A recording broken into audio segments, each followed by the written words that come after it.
출애굽기 20장 14절.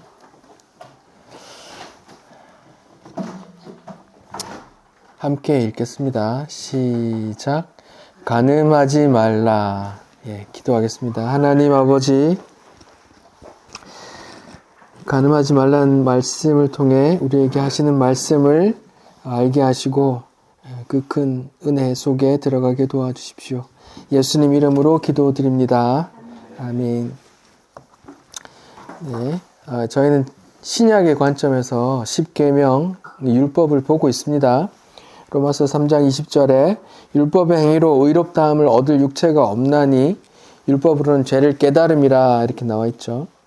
율법으로는 우리 죄를 깨닫는 거란 말입니다. 우리는 하나님 외에 다른 신, 우상을 두고 있다는 걸 십계명을 통해서 보는 거예요. 그것을 또 우상을 또 세상의 어떤 것들을 하나님이라고 이름 부르며 우리가 원하는 것을 달라고 하고 있다는 겁니다. 부모 공경, 살인, 간음, 도둑질, 거짓말, 탐심도 다 마찬가지예요. 우리가 범하고 있는 죄를 십계명의 거울 통해서 보는 거란 말입니다. 우리는 부모의 뜻에 온전히 순종하지 못합니다. 왜요? 부모의 뜻과 우리 뜻이 따로 있기 때문이에요. 그리고 부모의 뜻에 따르려면 내 뜻이 이렇게 뭉개져야 부모님 뜻에 따르죠. 그게 안 되면 안 된단 말입니다. 그래서 분노하죠. 부모님 뜻이 내 뜻과 다를 때 분노한단 말입니다. 그리고 상속받을 재산에 더 마음이 가는 게 우리들의 모습이란 말입니다. 근데 이런 육체의 부모를 향한 이런 마음들이 진짜 부모님이신 하나님께 향해서도 그러고 있단 말입니다. 하나님 뜻에 순종하지 못해요. 왜요? 하나님 뜻과 내 뜻이 구별되어 있거든요.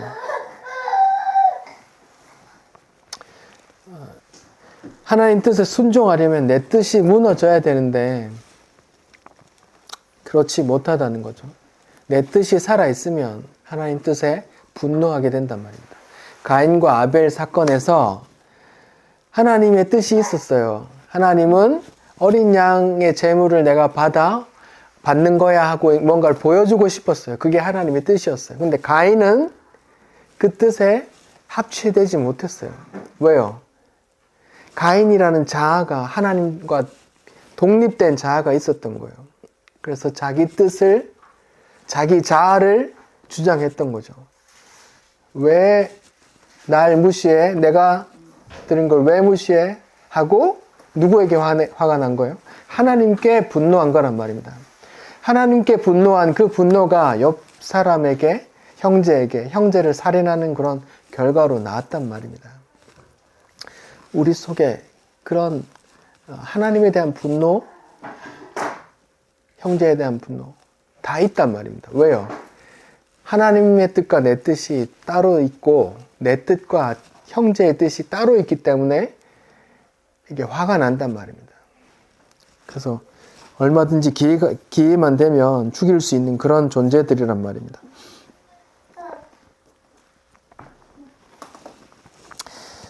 그런 거를 마태복음 21장에 포도원 농부 비유로 나와요.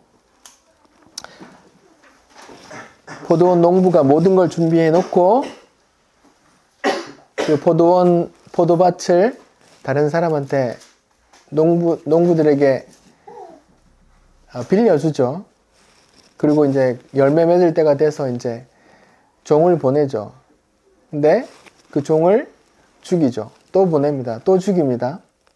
그리고 안 되니까 내 아들은 존대하겠지 하고 보낸단 말입니다. 근데 그 아들마저 죽여버린단 말입니다. 그게 하나님을 대적하여 하나님께서 보낸 종을 죽여왔었어요. 그 사람들이 누군데요? 선지자들이란 말입니다. 그 사람들을 왜 죽여요? 네가 악하다. 네가 우상 숭배한다. 네가 악하다. 회개해라 하니까 기분 나빠한단 말입니다. 그게 하나님의 뜻이고 하나님의 뜻을 선지자가 종이 와서 말하는데 나보고 악하다, 죄다, 너 악하다, 너 그러면 안 돼 하니까 분노하고 죽여버린단 말입니다. 그렇게 결국은 어떻게? 예수까지도. 예수를 왜 죽였어요? 난 율법 열심히 지켰는데 악하다고 하니까 야 이 독사의 새끼야, 뱀 새끼야 하니까 죽여버린단 말입니다. 왜요? 하나님과 독립된 내가 존중받지 못하기 때문에 분노한단 말입니다.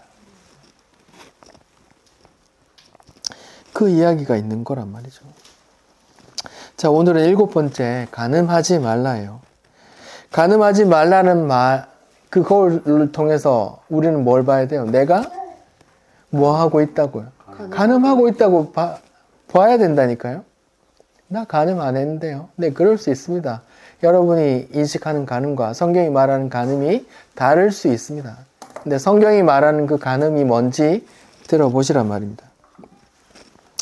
일반적으로 생각하는 간음을 보죠.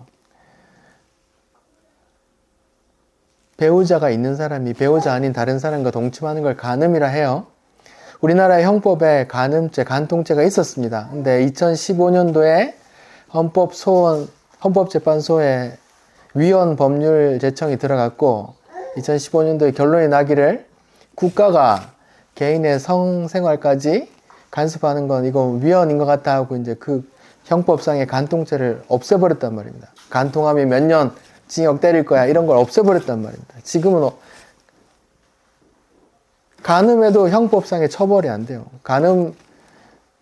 요즘 간음은 우리나라에서 간음은 이혼 사유고 재산 분할에 더 많은 재산을 갖고 오기 위해 사설 탐정을 고용해서 그런 불륜 비리 간음을 이렇게 현장을 잡는단 말이에요. 그래서 이혼하는데 유책 배우자이기 때문에 나한테 돈을 좀 더 내놔 하면서 이렇게 쓰인단 말이에요. 그게 안타깝지만 이게 지금 대한민국의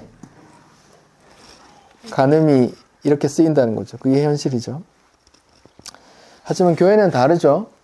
교회는 다릅니다.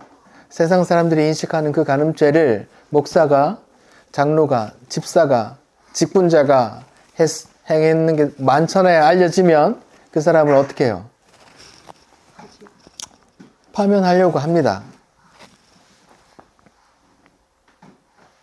물론 잘못했죠. 잘못한 겁니다. 그걸 변호할 생각은 없고 죄예요. 자빠져서 자복하고 회개해야 될 거 맞습니다. 그런데 왜 간음만 처벌하냐고요. 예를 들어서 10계명이 있잖아요.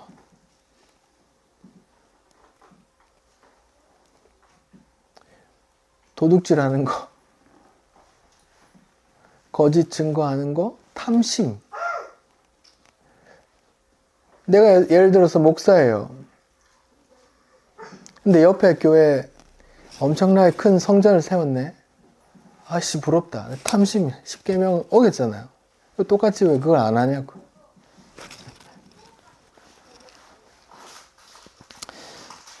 이런 경향은 아마도 사람들 마음속에 간음을 더 중요하게 생각하는 경향이 있어서 그런 것 같아요.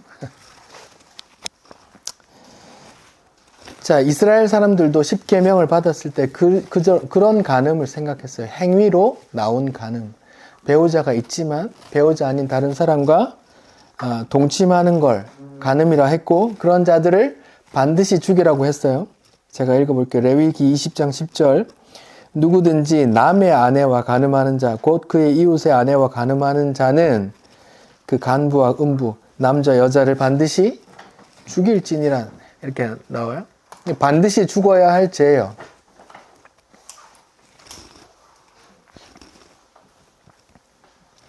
반드시 죽여야 할 죄예요. 여러분 어떻게 생각하세요?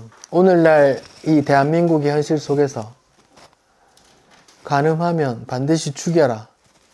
이게 통용돼요? 안식일 규정도 마찬가지입니다. 안식일 어기면 반드시 죽여 했단 말이에요. 살인자 반드시 죽여 했단 말이에요. 그게 그렇게 큰 죄, 부모 공경 안 했어? 죽여! 했단 말이에요. 그게 그렇게 죽일 죄예요? 아니요. 하나님과 뭔가 관계되어 있기 때문에 말하는 거예요. 그 안에 들어오지 않으면 그 밖에, 안식에 들어오지 않으면 그 밖에 멸망당한다는 걸 보여주는 거예요. 하나님을 공경하지 않는 자는 멸망당한다는 걸 보여준단 말이에요. 하나님께 분노하고 하나님께 분노하는 자, 그 자들이 다 멸망당한다는 걸 보여주는 거란 말입니다. 간음도 마찬가지예요. 하나님께 하나님과의 관계에서 어떤 간음한 자들이 반드시 멸망당한다는 걸 보여주는 거란 말이에요.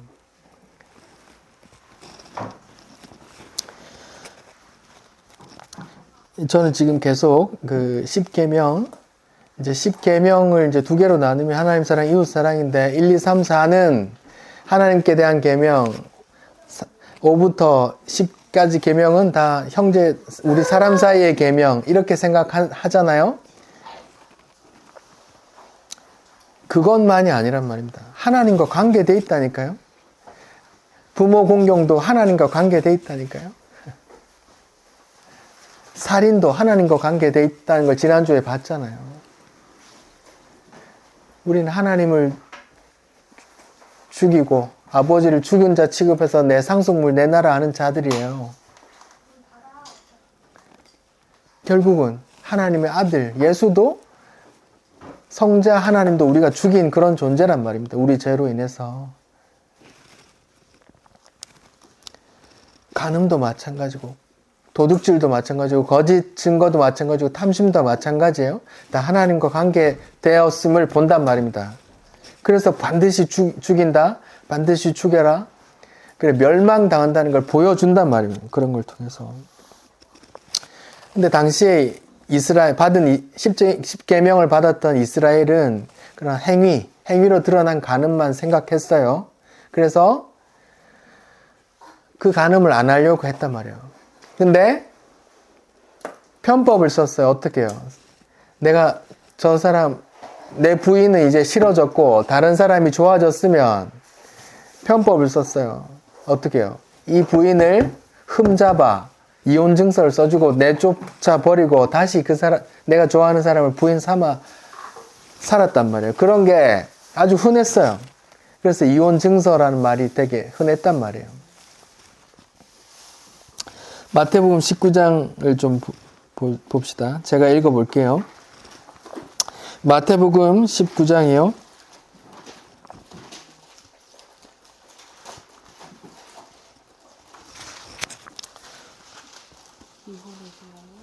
제가 읽어볼게요. 3절이요. 바리새인들이 예수께 나와 그를 시험하여 이르되 사람이 어떤 이유가 있으면 아내를 버리는 것이 옳습니까? 이제 아내를 버리는 거 얘기하는 거예요. 예수께서 대답하여 이르시되 사람을 지으신 이가 본래 그들을 남자와 여자로 지으시고 말씀하시기를 그러므로 사람이 부모를 떠나서 아내에게 합하여 그 둘이 한 몸이 될지라 하신 것을 읽지 못하였느냐. 창세기 2장에 아담의 갈비뼈에서 하와를 짓고 나서 이렇게 말씀하셨어요.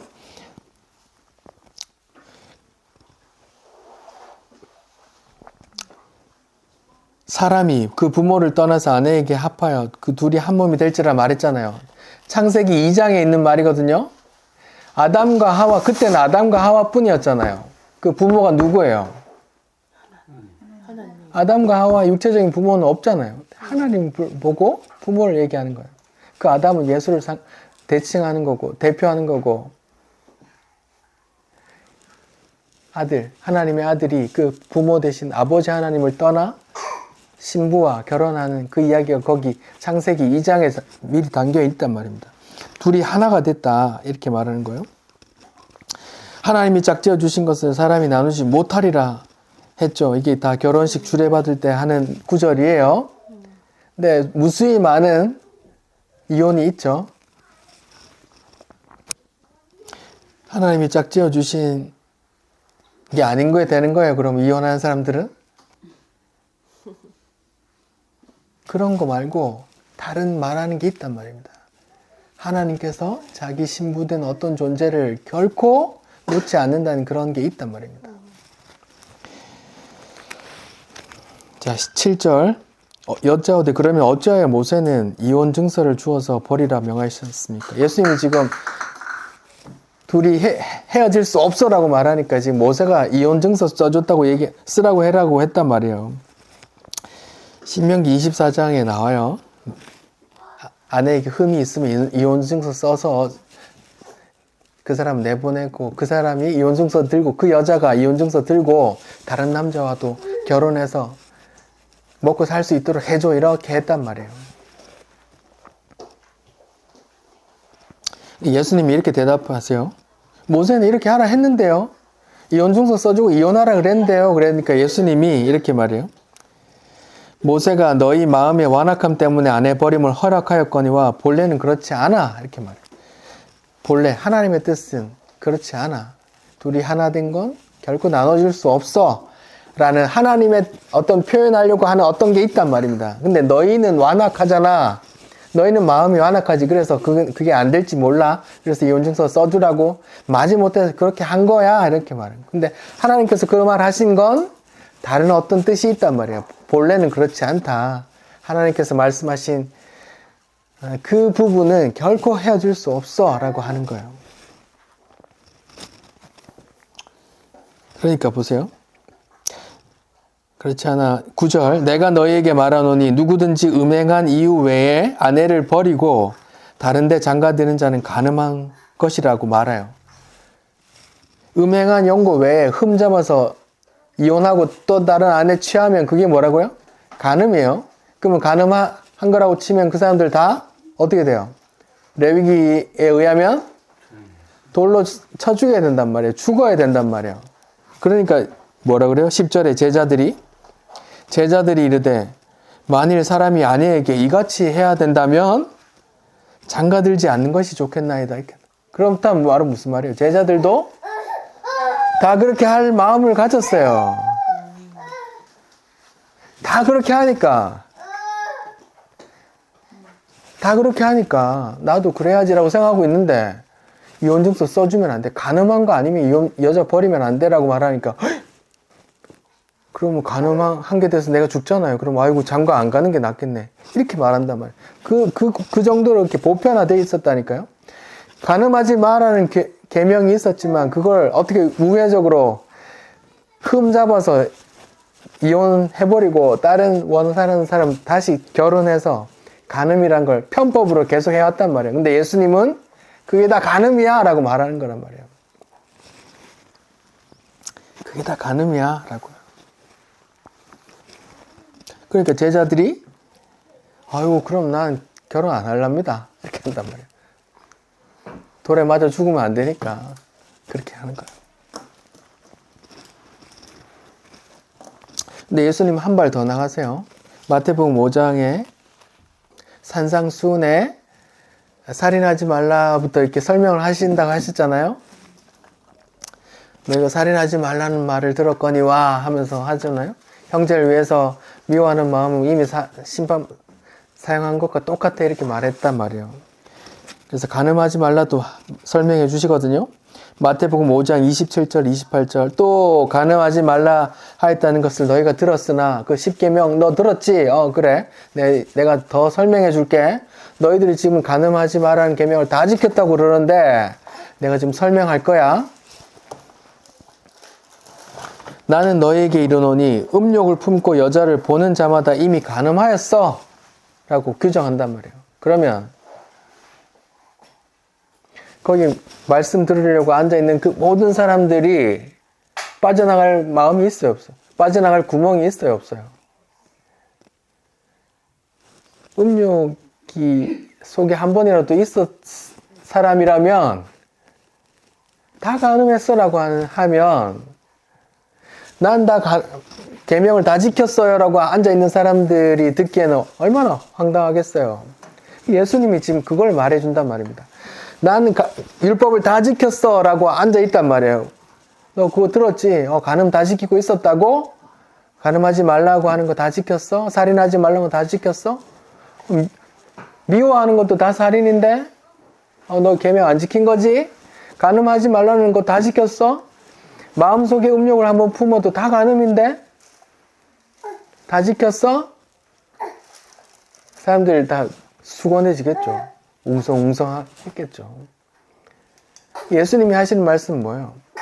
너희 모두 다 율법 아래 갇혔어 이런 말이에요. 하나님의 심판대 위에 서야 돼 이런 말이에요.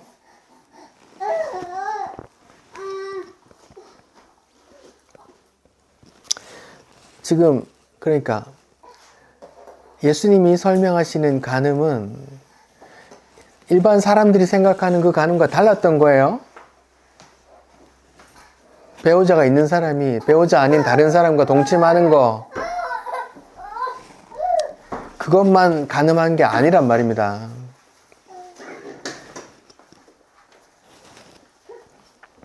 마음속으로 음욕을 품은 것도 간음이래요. 내 마음속에 음욕이 이렇게 올라오는 걸 막을 수 있는 사람이 있어요? 없잖아요. 그걸 어떻게 지켜요? 그렇게 만들어졌는데.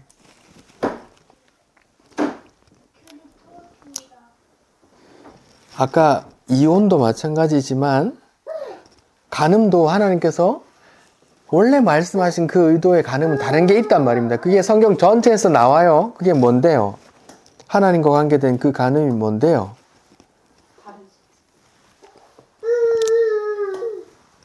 보세요. 하나님께서 부모 공경하라고 했을 때 하나님께서 출애굽기 4장에서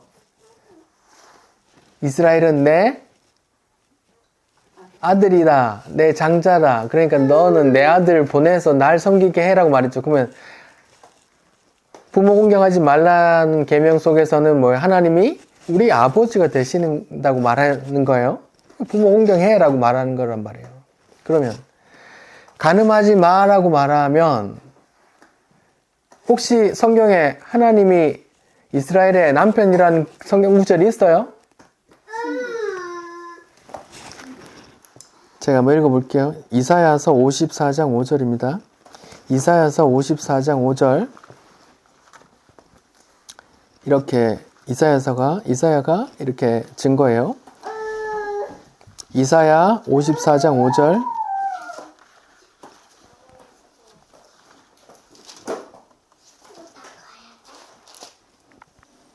자, 이사야 54장 5절 제가 읽어볼게요. 이는 너를 지으시니, 이게 창조주 하나님이에요. 너를 지으신 이가 네 남편이시라 이렇게 말하는 거예요.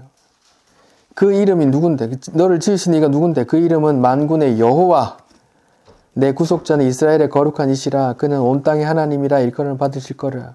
그러니까 이스라엘의 남편이 있는 거네요. 누군데요? 하나님이 이스라엘의 남편이라고 말하는 거예요. 누굴 통해서? 선지자들을 통해서 하는 말이. 그러니까 이스라엘은 처녀예요, 유부녀예요? 유부녀. 하나님이 지금 자기가 남편이라고 하니까 이스라엘은, 성도는 유부녀가 된단 말이에요. 그러면 하나님과 관계에서 간음이라는 게 있을 수 있네요. 그러면 배우자 있는 자, 이스라엘이 하나님이라는 배우자, 남편이 있는 자들이 하나님 말고 다른 신, 다른 어떤 것을 사모하고 가슴에 품으면 그게 간음이네요.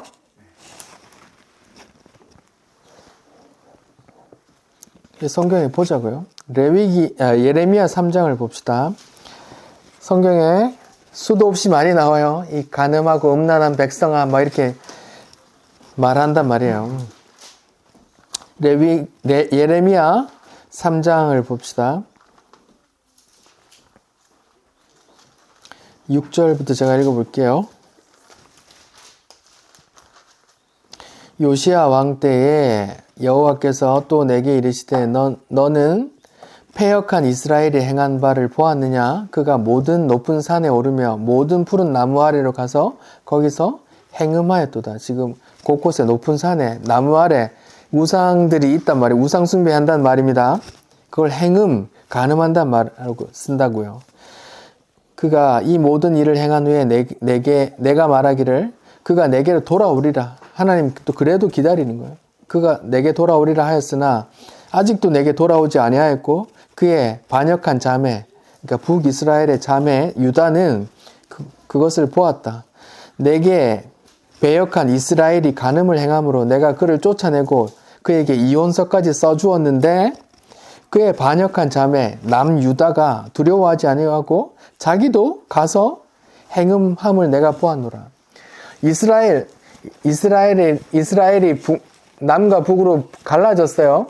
솔로몬의 아들에서 북쪽은 이스라엘이라 그러고 남쪽은 유다라 그래요. 북쪽 이스라엘이 먼저 행음했다 그래요. 북쪽 이스라엘이 먼저 높은 산에 곳곳에 나무 속에 온 천지에다가 다 우상을 만들어 놓고 거기 절했단 말이에요. 이놈들 나쁜 놈들 안 되겠네 하고 벌 주려고 하는데 그 자매인 남유다도 같이 행음하네요. 이렇게 말하는 거예요. 그러니까 이스라엘과 유다가 행음한다고 하는 거예요. 다 내 부인인데 이것들이 간음하고 있네 한단 말이에요. 이스라엘 사람 전체가, 유다 사람 전체가 막 육체적으로 막 간음한 게 아니고 하나님 입장에서, 하나님이 남편 된 입장에서 하나님 아닌 다른 신, 다른 세상의 좋은 것들을 품고 그렇게 기도하고 있는 그런 모습들을 보고 행음한다, 간음한다 하라고 말한단 말이에요.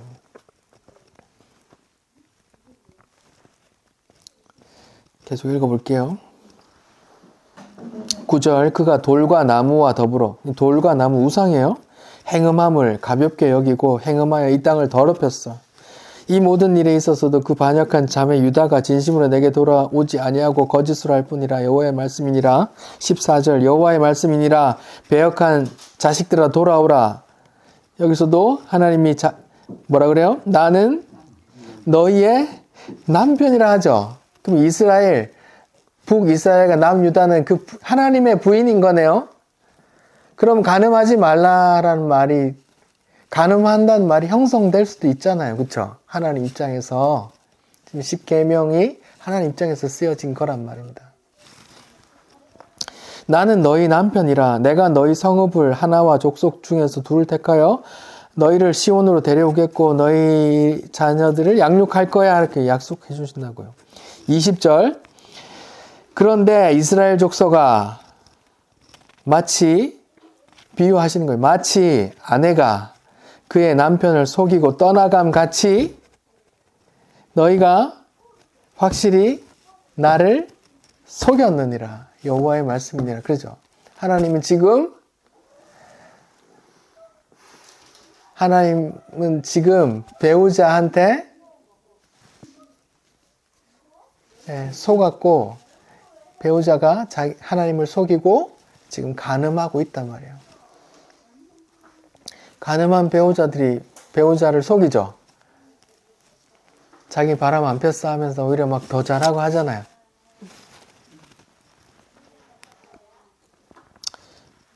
예레미야 31장을 봅시다. 예레미야 31장에는 새 언약이 나와요. 이렇게 간음한 이 이스라엘을 내가 안 되겠다 하면서 하나님께서 새 언약을 맺으신단 말입니다. 근데 뭐라고 쓰여 있는지 한번 보자고요. 예레미야 31장 31절이요. 여호와의 말씀이니라. 보라, 날이 이르리니 내가 이스라엘 집과 유다 집에, 이제 북쪽과 남쪽에 새 언약을 맺을 거야. 새 언약을 맺을 거야. 이 언약은 내가 그들의 조상의 손을 잡고 애굽 땅에서 인도하여 내던, 출애굽 광야 얘기예요. 내던 날에 맺은 것과 같지 아니할 것은 내가 그들의 남편이 되었어도 그들이 내 언약을 깨뜨렸습니다. 여호와의 말씀이니라. 옛 언약, 그때 시내산에서 언약 맺었는데 그때는 뭐라고 그래요? 내가 남편이고 내가 그 이스라엘을 손잡고 애굽에서 인도해서 광야에서 인도했잖아. 딴딴딴딴 손잡고 걸었는데 이것들한테 속았어. 이런 말이에요. 33절, 그러나 그날 후에 내가 이스라엘 집과 맺을 언약은 이러하니 내가 나의 법을 그 속에 두며 그들의 마음에 기록하여 나는 그들의 하나님이 되고 그들은 내 백성이 될 것이라 말해요. 그러니까 그 밖에서 내가 남편 되어 손잡고 이끌었는데도 이것들이 안 되네. 할 수 없이 이것들 다 심판받아야 되네. 이런 거예요. 그래서 어떻게 한다는 거예요. 내 아들 예수를 죽여 성령을 부어 그 속에 집어넣어서 내가 딴딴딴하고 가야 되겠다라고 말하시는 거란 말이에요. 그걸 새 언약이라 그런 거예요. 간음하지 말라와 새 언약이 연결되어 있는 거예요. 시내산에서 받은 그 새 언약, 옛 언약, 첫 언약은 이스라엘의 간음으로 깨졌단 말이에요. 그래서 하나님께서 새 언약을 준비한단 말입니다. 미리 예고하셨지만, 준비되어 있었지만, 그게 에스겔서 16장에도 나와요. 에스겔서 16장을 봅시다. 에스겔서 16장에 여러분 봤던 본문이에요. 하나님께서 이스라엘의 상황을 이렇게 갓난아기가 태어나서 탯줄도 안 끊고 그냥 광야에 버려져 있는 그런 핏덩어리 아기로 묘사해요. 이스라엘을. 제가 읽어볼게요. 16장 3절, 에스겔 16장 3절. 이르기를 주 여호와께서 예루살렘에 관하여 이같이 말씀하신다. 이렇게 하는 거예요. 예루살렘, 이스라엘에 대해서.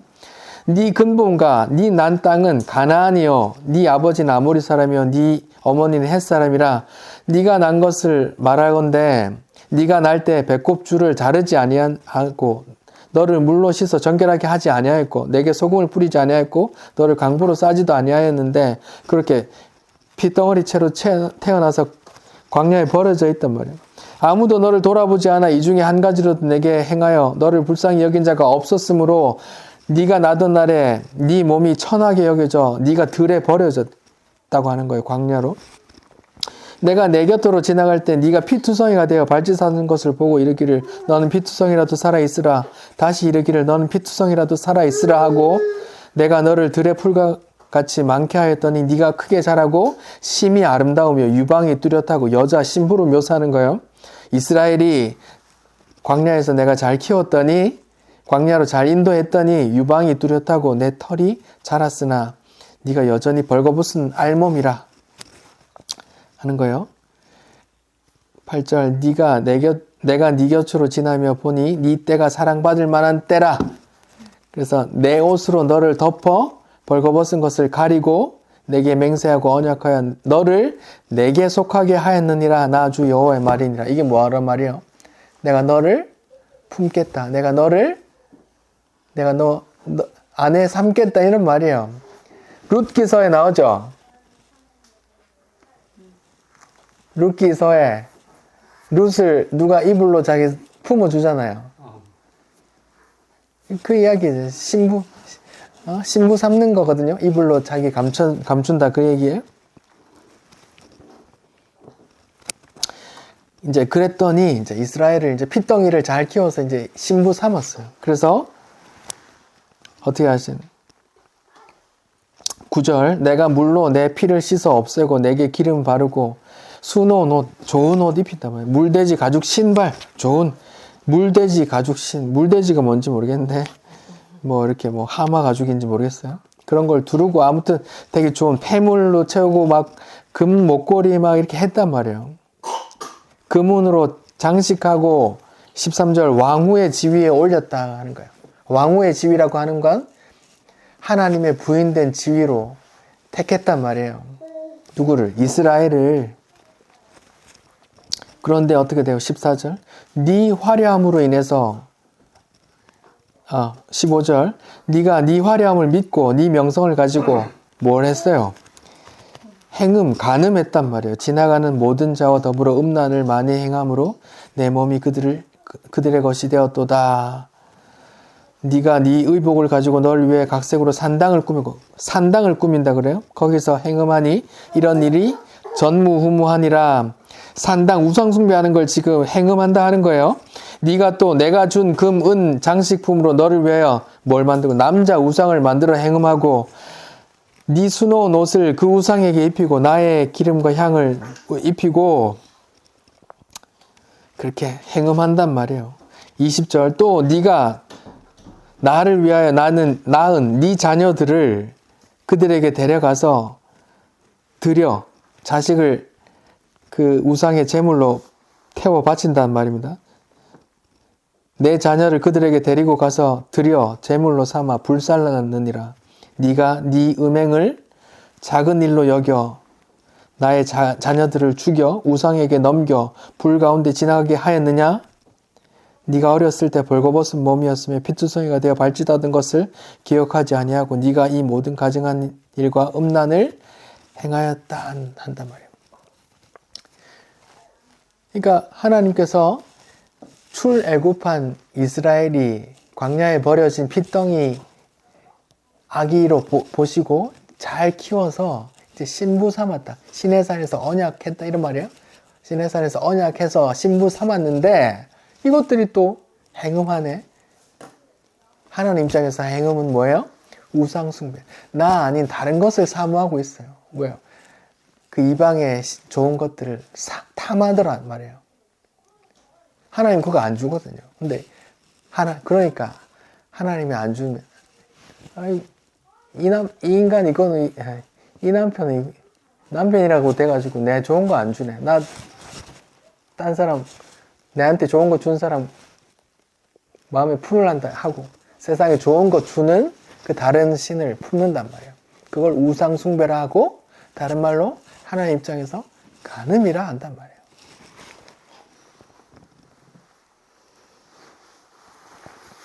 에스겔서 23장을 보죠.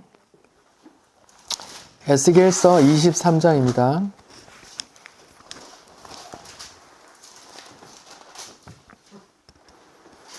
1절이요. 또 여호와의 말씀이 내게 임하여 이르시되 인자야 두 여인이 있었는데 한 어머니의 딸이라. 두 여인이 있어요. 그거는 뒤에 나오겠지만 이스라엘과 남유다를 말하는 거예요. 그들이 애굽에서 행음하되 애굽에서 출애굽했잖아요. 근데 애굽에 있을 동안에 그것 역시 애굽에 있을 때도 행음했대요. 하나님 말고 애굽의 신들 풍요와 다산을 준다는 그 신들을 섬겼었단 말이에요. 왜요? 자기에게 좋은 거 주니까. 그들이 애굽에서 행음하되 어렸을 때 행음하여 그들의 유방이 눌리며 그 처녀의 가슴이 어루만져 졌나니. 지금 막 삼류소설처럼 막 이렇게 유방 얘기 나오고 한단 말이에요. 그 이름이 첫째는 오홀라요, 둘째는 오홀리바라. 그들이 내게 속하여 자녀를 낳으니 그 이름으로 말하면 오홀라는 사마리아요, 오홀리바는 예루살렘이라. 북이스라엘의 수도가 사마리아고 남유다의 수도가 예루살렘이란 말이에요. 그러니까 북이스라엘과 남유다를 말하는 거예요. 오홀라, 북이스라엘 말하는 거예요. 오홀라가 내게 속하였을 때에 행음했대요. 그가 연애하는 자 곧 그의 이웃 아수르 사람을 사모하니. 그 당시에 아수르가 가장 강대국이었단 말이에요. 그래서 아수르를 의지했어요. 하나님을 의지하지 않고 아수르를 의지했어요. 그랬더니 뭐예요? 아수르와 행음한다 그래요. 남편 된 하나님을 버리고 왜 아수르를 사모하고 아수르를 의지해? 내가 책임지는데 니는 내 부인인데 왜 아수르가 니를 책임지는 것처럼 그래? 왜 행음하냐 그래요.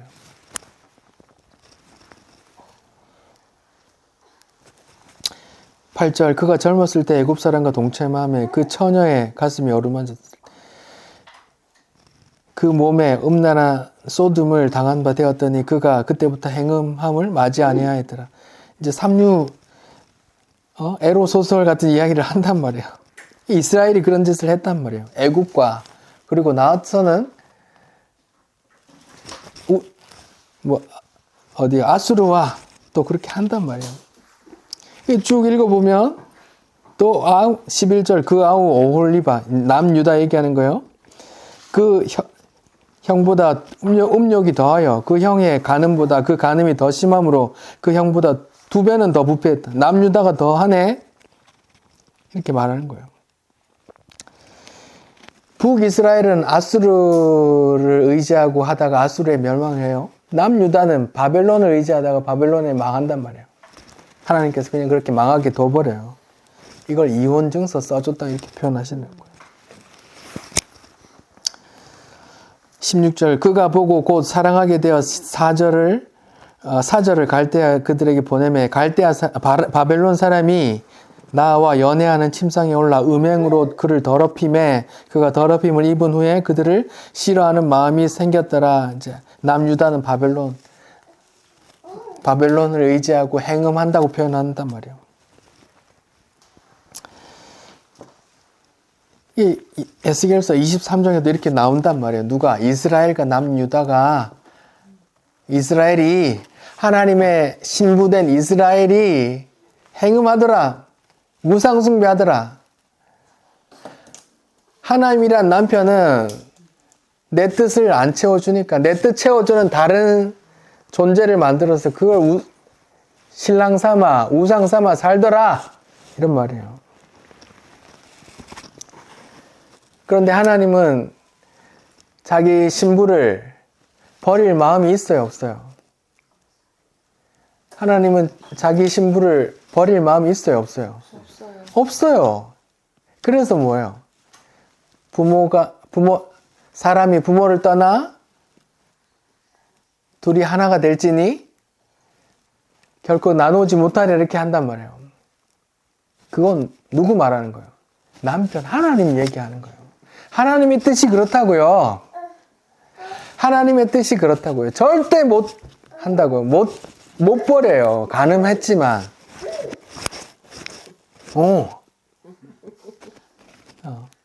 동의합니까? 너도 동의하나 보다. 그래. 하나님은 절대 안 버려요. 절대 안 버린다니까요. 행음한 부인, 행음했는데 계속 결혼해서 아기 낳고 계속 딴 남자와 계속 동침하고 다니는데 하나님은 그를 버린다 안 버린다? 버릴 수가 없어요. 버리지 못한다 말하는 거예요. 그 이야기가 어디 나와요?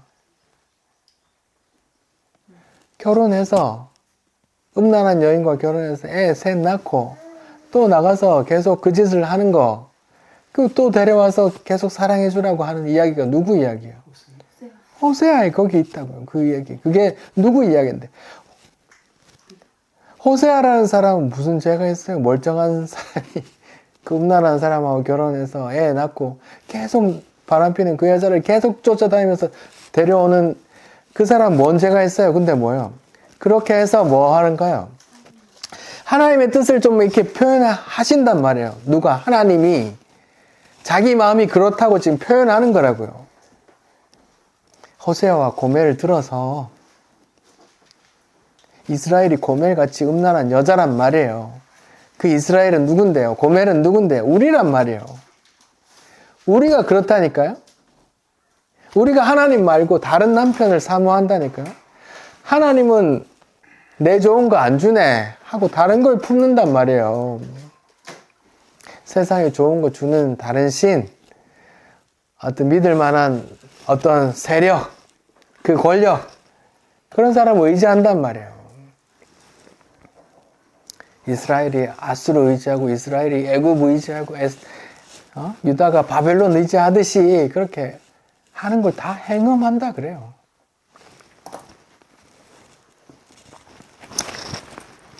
왜요? 그들이 세상에 좋은 것들을 채워줬거든요. 이스라엘이 광야에서 계속 불평한 게 뭐예요? 우리가 애굽에서 먹던 거 뭐 고기 뭐 했잖아요. 이스라엘은 애굽이라는 다른 남편을 품고 있었던 거예요. 하나님은 그거 안 주거든요. 이 본 남편은 내 좋아하는 거 안 주네. 치! 하고 딴 남편 만난단 말이에요. 그게 우상숭배고 그게 간음이란 말이에요. 근데 우리가 다 그렇게 산다니까요. 제7계명 간음하지 마! 라는 그 간음이 하나님과 관계에서는 그런 이야기라고요.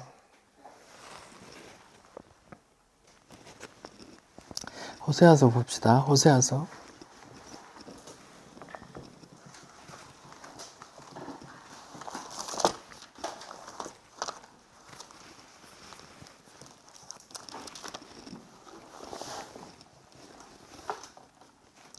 호세아서 1장 2절. 여호와께서 처음 호세아에게 말씀하실 때 여호와께서 호세아에게 이르시되 너는 가서 음란한 여자를 맞이하여 음란한 자식을 낳으라.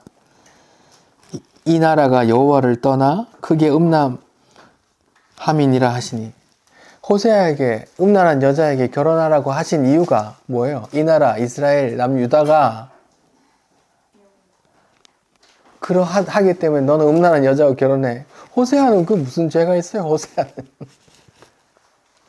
호세아의 개인 인권, 어떤 개인의 행복을 하나님께서 세워주시려고 하시는 게 아니라니까요. 이 세상 역사 속에서 내 백성 통해서 하나님의 뜻을 전한다고요. 지금도 내 욕구, 내 세상적인 어떤 많은 소원들을 다 채워주시려고 있는 하나님이 아니라 하나님의 뜻이 이렇게 드러나게끔 자기 백성들을 도구 삼아 이렇게 표현하신다고요. 호세아에게 음란한 여자에게 결혼해래요. 정직하고 참하게 자란 사람이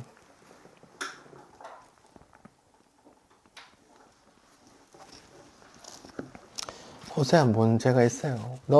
호세아 너 저기 음란한 여자와 결혼해. 왜요?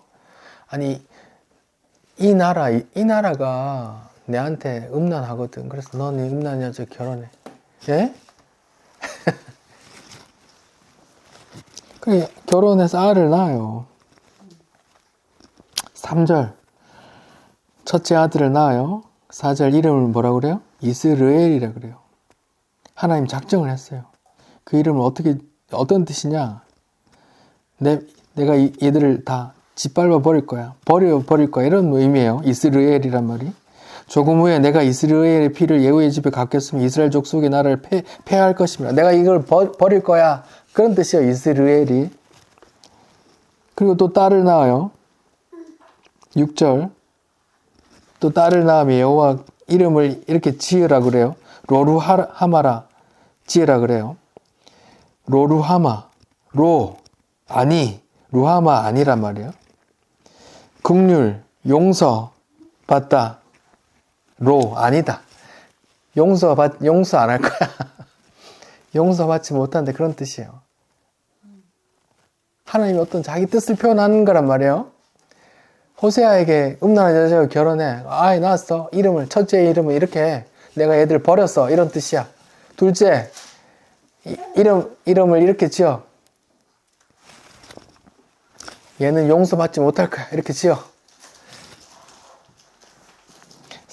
셋째 또 아들을 낳았어요. 이남일이에요. 9절 여호와께서 이르시되 그 이름을 로암미라 해라. 아니다. 암미 내 백성이 아니라 이런 말이에요. 하나님 작정하시고 이름들을 짓죠.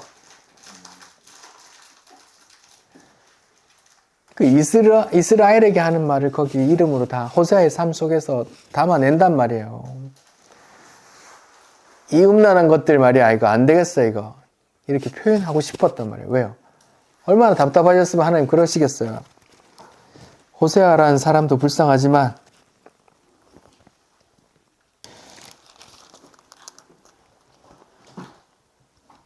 근데 또 자식을 낳았는데 또 나가서 음란하고 있는 거예요. 3장 1절이요. 호세아서 3장 1절입니다. 여호와께서 내게 이르시되 이스라엘 자손이 다른 신을 섬기고 건포도 과자를 즐길지라도 하나님 입장에서 부인된 이스라엘이 행음하고 우상 숭배한단 말이에요. 근데 어떻게 한대요? 즐길지라도 여호와가 그들을 사랑하나니 하나님이 그들 이스라엘을 사랑한대요. 그래서 너는 가서 타인의 사랑을 받아 음녀가 된 그녀를 사랑해라 해요. 지금 호세아의 부인이 이남 1년을 낳고 애는 안 보고 저기 나가서 지금 다른 남자들 품을 헤매고 있단 말이에요. 호세아가 생각했겠죠. 이 인간을, 이 여자를 그냥 2년을 끊고 그냥 새로 살아야겠다. 이렇게 마음 먹고 있지 않겠어요? 그렇게 생각하고 있는데 하나님이 뭐라 그래요? 야, 내가 이스라엘이 그렇게 행음하는데 나는 계속 이스라엘을 사랑하거든. 그러니까 너도 계속 사랑해줘. 예?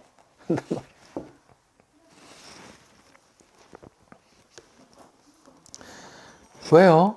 내가 이스라엘을 사랑하니까. 그래도 이스라엘 계속 사랑하는 걸 널 통해 보여주고 싶어. 알았지? 예. 사랑하라 하시기로 돈까지 주고 데리고 와요. 2절. 내가 은 5개와 보리 한 호멜. 은 15개와 보리 한 호멜. 이게 사람 값이에요. 사람 종값이에요. 신약으로 말하면 은 30전. 유다가 예수님을 팔아먹었던 그 값이란 말이에요.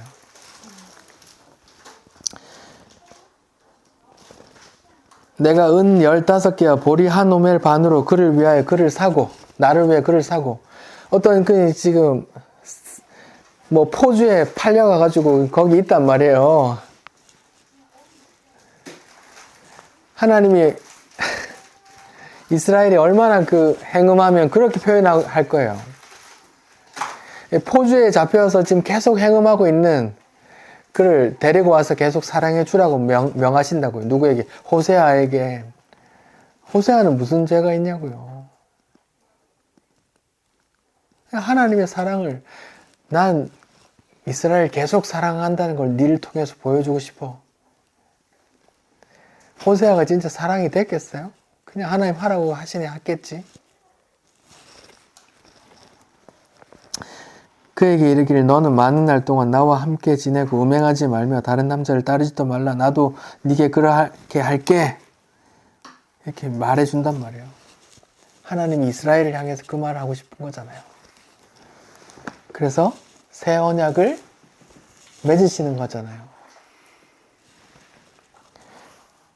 성경 전체 속에 그 하나님의 그 신부를 향한 그 마음이 애절하게 나온다고요. 그 단어를 똑같이 간음하지 마. 그 단어를 쓰고 있단 말이에요.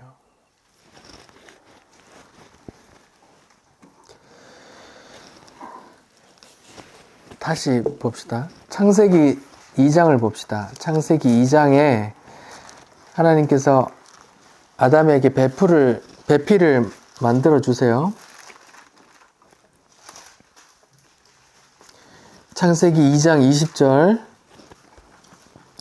아담이 모든 가축과 공중의 새와 들의 모든 짐승에게 이름을 주니라. 아담이 돕는 배필이 없으므로 여호와 하나님이 아담을 깊이 잠들게 하시니 잠들매 그가 갈빗대 하나를 취하고 살로 대신 채우시고 여호와 하나님이 아담에게서 취하신 그 갈빗대로 여자를 만드시고 그를 아담에게 이끌어 오시니 아담이 이르되 이는 내 뼈 중에 뼈요 살 중에 살이라. 이것을 남자에게 취했은즉 여자라 부르리라. 이때 남자와 여자는 이샤예요.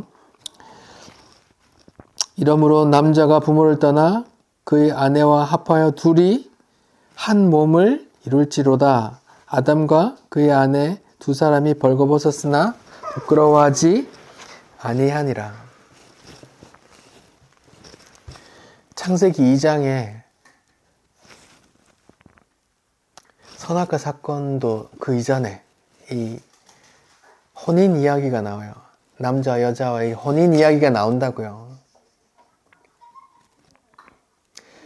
하나님의 뜻이 있는 거예요. 이 역사 속에서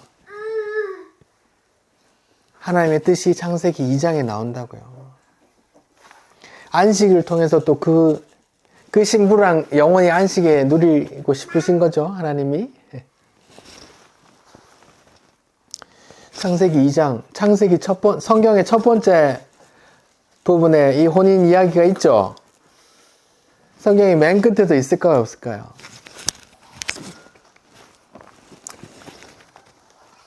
요한계시록 봅시다.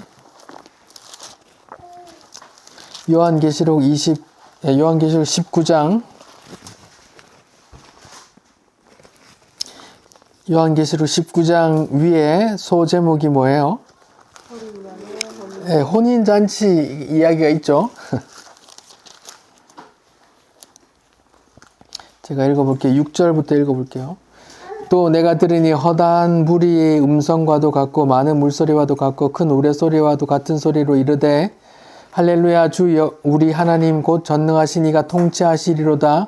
우리가 즐거워하고 크게 기뻐하며 그에게 영광 돌리세. 어린 양의 혼인기약이 이르렀고 그의 아내가 자신을 준비하였으므로 그에게 빛나고 깨끗한 세마포 옷을 입도록 허락하셨으니 이 세마포 옷은 성도들의 옳은 행실이로다. 이렇게 말한다고요. 이 찬송 아시죠? 할렐루야 전능하신 주가 다스리네. 우리 함께 기뻐해 주께 영광 돌리세. 어린 양의 혼인 잔치와 신부가 준비되었네. 이 혼인 잔치 이야기가 계시록에도 나와요. 처음과 끝에 있어요. 여기 또 세마포 옷을 주죠. 아까 하나님께서 부인 삼는다고 했죠. 에스겔서 16장에 너의 부끄러움을 알몸을 내 이불로 내 옷으로 덮어주겠다 했죠. 이 세마포가 또 등장한단 말이에요. 구약에는 하나님이 남편이라 그러고 신약에는 예수님 어린 양이 또 남편으로 나오는 거예요. 계시록 21장이요. 1절 새하늘과 새 땅이에요. 최종적인 새하늘과 새 땅에 신부가 나와요. 남편이 나오고 또 내가 새하늘과 새 땅을 보니 처음 하늘과 처음 땅이 없어졌고 바다도 있지 않더라. 또 내가 보매 거룩한 성 새 예루살렘이 하나님께로부터 하늘에서 내려오니 새 성 거룩한 성 새 예루살렘이 하늘에서 내려오는데 그걸 뭐라 그래요? 신부. 예, 그걸 신부라 그래요. 남편을 위해서 단장한 신부라 그래요. 그럼 새 예루살렘은 뭐예요? 저기 이스라엘에 있는 그 새 성전이 아니고 예수 믿는 우리를 신부라 한단 말이에요. 그걸 우리를 또 새 예루살렘이라고 하고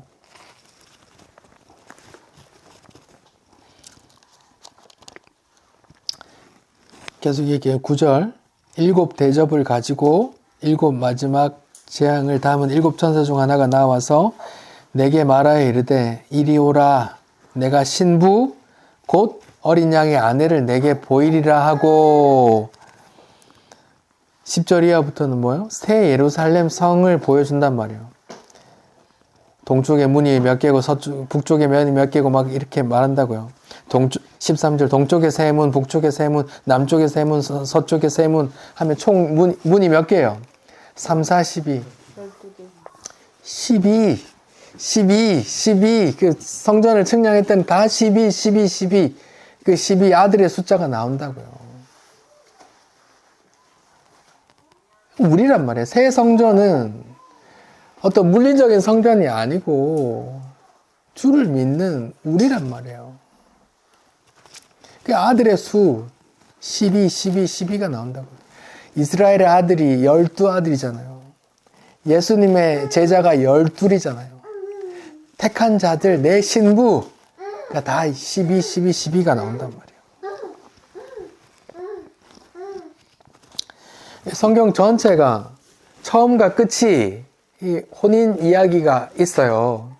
그럼 그 속의 이야기가 그 혼인 잔치가 어떻게 이루어지는지 그걸 설명해 주는 이야기란 말이에요. 이걸 어떤 구조라 그래요? 샌드위치 구조라 그래요. 뭐 영어로는 인클루지오라고 하고 샌드위치가 빵 이렇게 아래 위로 있고 그 안에 속이 채워지잖아요. 그러면 오늘 간음하지 말라는 규정을 통해서 볼 때 성경 처음과 끝이 이게 혼인 이야기가 담겨 있다고요. 혼인 이야기가 담겨 있는데 이 가운데는 뭐가 채워져요? 이것들이 행음을 하고 간음을 하네. 이것들을 어떻게 벌 줄까? 내가 이혼해버릴까? 아, 그래도 안 돼. 내가 내 아들을 통해서 성령을 부어서 어떻게 다시 신부 만들어야지 하는 그 이야기가 이 속에 들어있다고요. 창세기 2장의 혼인 이야기, 요한계시록의 혼인 이야기 사이에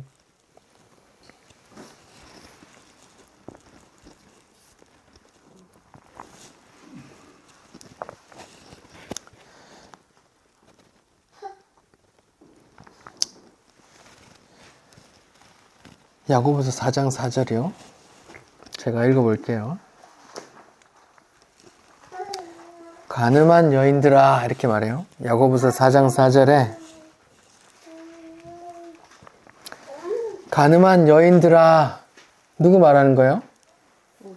네, 성도 말하는 거예요. 하나님 믿는다고 하지만 예수님을 신랑으로 믿는다고 하지만 계속 세상에 나가 있는 자들을 우리를 보고 하는 말이란 말이에요.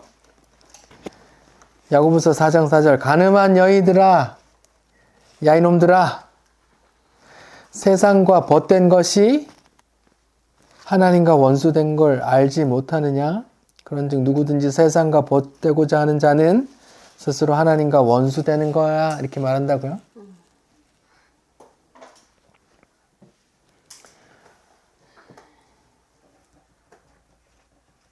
세상을 사랑하는 게 하나님 원수되는 거고 하나님께 가늠하는 거래요. 세상에서 잘나고 성공하는 게 하나님의 축복이 아니고 세상을 하나님보다 더 사랑하고 그 안에 빠져서 살면 그걸 가늠한다고 한다고. 십계명에서 가늠하지 마 한다고요. 근데 우리는 늘 그렇잖아요. 늘 가늠하잖아요.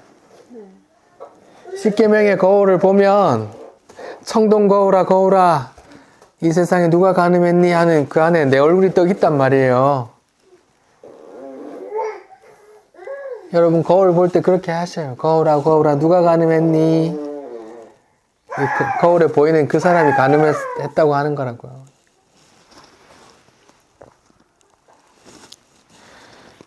요한복음 8장을 봅시다. 요한복음 8장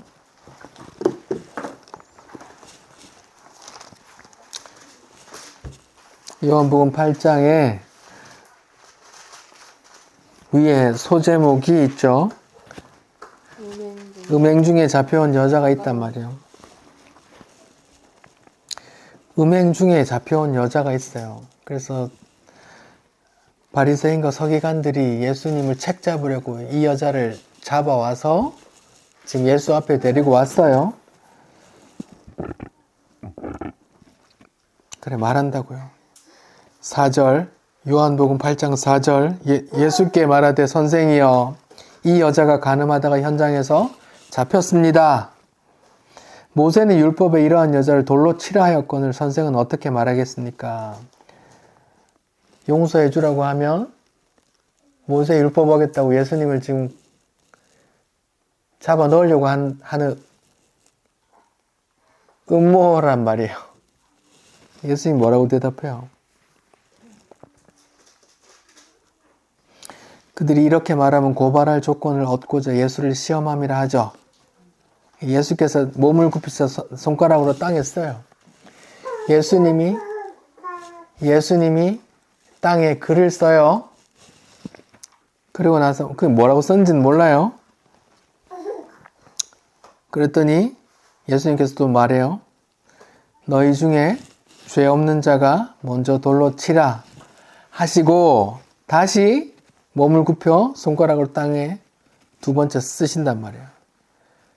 그랬더니 양심의 가책을 느낀 어른으로부터 젊은이까지 하나씩 나아가고 예수와 그 가운데 선 사람 여자만 나왔더라. 예수가 일어나사 여자 외에 아무도 없는 걸 보시고 여자여 너를 고발하던 그들이 어디 있느냐 너를 정죄한 자가 없나이다. 나도 너를 정죄하지 아니오는 가서 다시는 죄를 범하지 마 한단 말이에요. 보세요. 예수님이 가늠하다가 잡혀온 여자를 지금 용서하려고 하는데 땅에 글을 써요. 몇 번 써요? 2번 써요. 뭐라고 썼는지는 성경에 안 나와요. 여러분 어떻게 생각하세요? 뭐라고 썼을까요?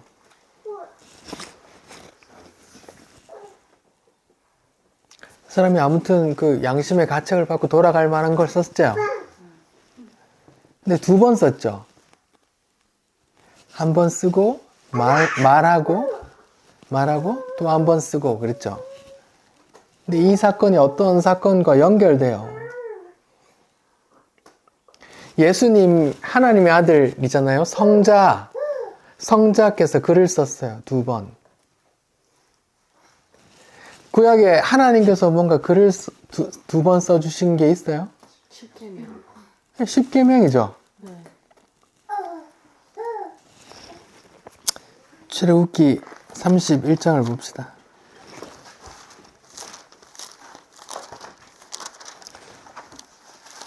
눈으로 확인해야 되잖아요. 그쵸? 출애굽기 31장 18절 제가 읽어볼게요. 여호와께서 시내산 위에서 모세에게 이르시기를 마치신 때에 증거판 둘을 모세에게 주시니 이는 돌판인데 누가 썼다 그래요? 예, 하나님이 친히 쓰셨다 그러죠. 하나님이 친히 돌판에 글자를 썼어요. 10계명을. 근데 32장에 뭐가 있어요? 금송아지 사건이 있단 말이에요. 그래서 그 금송아지 사건이 뭐 하는 거예요? 우상 숭배하는 거고 간음하는 거라 그랬죠. 제가 계속 얘기했죠. 오늘 남편 대신 하나님이 있는데 남편을 의지하지 않고 다른 걸 만들어서 하나님이라고 하고 한단 말이에요. 그 우상이고 간음이죠. 네. 그랬더니 모세가 하나님께서 이스라엘을 전부 진멸하려고 그런대요. 간음한 자를 어떻게 하나님 뜻은 뭔데요? 다 진멸하는 게 하나님 뜻인데 모세가 어떻게 해요?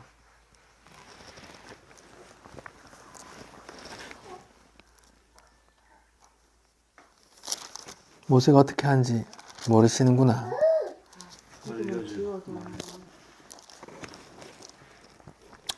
32장 31절 제가 읽어볼게요. 모세가 여호와께 다시 나아가 여짜오되 슬프도소이다. 이 백성이 자기를 위하여 금신을 만들어 싸우니 큰 죄를 범하였나이다. 그러나 이제 그들의 죄를 어떻게? 사하여 주옵소서. 그렇지 아니하면 원컨대 주께서 기록하신 책에서 내 이름을 지워버려 주옵소서. 지금 하나님과 이스라엘 사이에 누가 있는 거예요? 모세가 중재하죠. 자기 이름을 내가 대신 지워질 테니까 용서해 달라 그러죠. 네. 이 모세가 누구 역할을 하는 거예요, 지금? 예수님. 예수님 역할을 하는 거예요. 끊어지잖아요. 그래서 예수님이 버려진다는 걸 표현하기 위해서 뭐라 그래요? 엘리 엘리 라마 사박다니 나의 하나님 나의 어찌하여 나를 버리십니까? 지금 이걸 이루신다고요. 모세가 중재하는 역할. 그리고 나서 34장 1절에 34장 위에 뭐라고 써있어요? 두 번째 돌판이죠. 여호와께서 모세에게 이르시되 너는 돌판 둘을 처음과 같이 다듬어 만들라. 내가 꺼뜨린 처음 판에 있던 말을 내가 그 판에 쓰리니. 하나님께서 2번 써요. 뭘요? 계명을. 가운데는 예수님의 역할을 하는 모세가 그 중재가 있고 요한복음 8장에 지금 이 이야기가 이렇게 있단 말이에요. 예수님이 지금 하나님 역할을 하면서 땅에 글을 쓴다고요. 2번 쓰고 그 가운데 죄 없는 자가 돌로 쳐라 한단 말이에요. 제 생각에는 땅에 율법을 쓰셨을 것 같아요. 예수님이 계속 설명해 왔거든요. 율법. 살인하지 말라고 했는데 살인하지 말라는 건 화내는 것도 다 살인하는 죄야. 간음하지 말라고 써있는데 간음한 마음에 음욕만 품어도 다 간음이야. 이런 거 다 설명했잖아요. 예수님이. 10계명을 쓰는 거야. 그리고 계명을 앞에 죄 없는 놈 먼저 돌쳐라 하니까 하고 다시 쓰는 거야. 예수님이 저는 그냥 이 출애굽 이 사건과 이렇게 오버랩 시켜서 하나님이 십계명을 썼을 거다 생각을 해요. 그리고 구약의 지식이 있는 유대인들로서는 자기가 하나님이고 하나님의 아들이라고 하는 놈이 땅에 뭘 써요. 그리고 2번이나 써요. 그러면 그게 뭔가가 또 가늠한 여자가 있고 뭐가 생각이 나지 않았겠어요? 출애굽 사건, 우상숭배, 시내산 십계명 사건이 생각이 난단 말입니다. 자기 조상이 그랬고 나도 가늠하고 있지 하고 물러간단 말이에요. 이건 성령께서 하시는 일일 것 같아요. 어떻게 예수님을 책 잡으려고 서슬퍼렇게 있는 사람들이 다 물러가요. 성령의 빛이 예수님이 계명으로 확 밝혀버리니까 자기가 다 벌거벗었고 자기가 죄인이라는 게 드러나서 돌 들고 있다가 돌을 놓고 다 도망간단 말이에요. 그리고 여자를 용서해 주시죠. 예수님은 용서할 수밖에 없어요. 왜요? 그 음란한 여자를 자기의 뭐 삼아야 되기 때문에? 신부 삼아야 되기 때문에.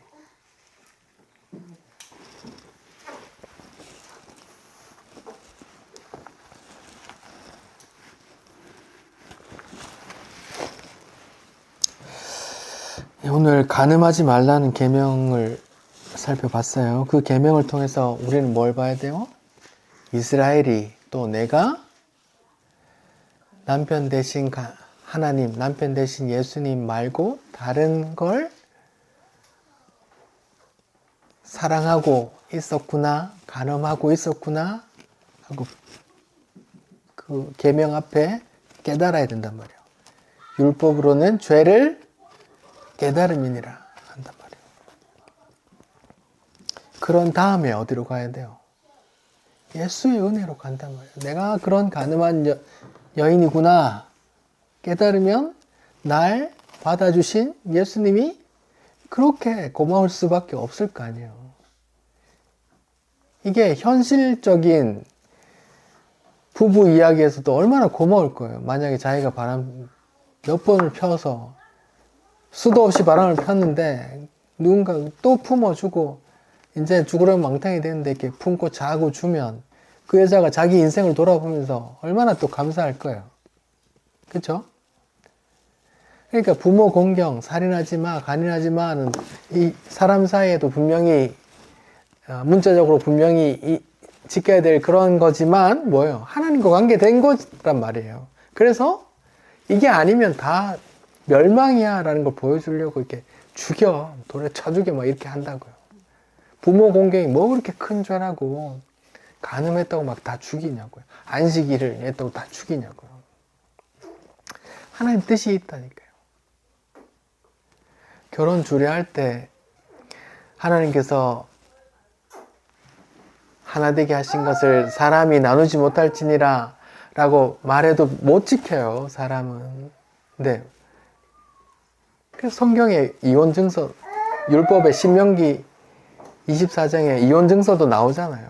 사람은 못 지켜요. 근데 그게 누구는 지키는 거예요? 하나님은 지킨단 말이에요. 하나님은 이야기란 말이에요. 그 이야기가. 하나님이 예수와 그 신부된 성도를 연결시키는데 그 무엇도 끊을 수 없이 이어가실 거야. 이런 말이에요. 결코 다시 이혼하지 않을 거예요. 이스라엘은 신부는 계속 간음하지만 그래도 내가 내 아들 던져서 계속 사랑할 거야. 호세아 넌 그걸 좀 보여줘 하고 또 바람난 그 여자를 또 데려오라고 하는 거예요. 그 은혜가 여러분에게 있기를 바랍니다. 기도할게요. 하나님 감사합니다. 우리는 그렇게 하나님보다 세상을 사랑하고 또 남편 되신 뜻에 순종하지 못하고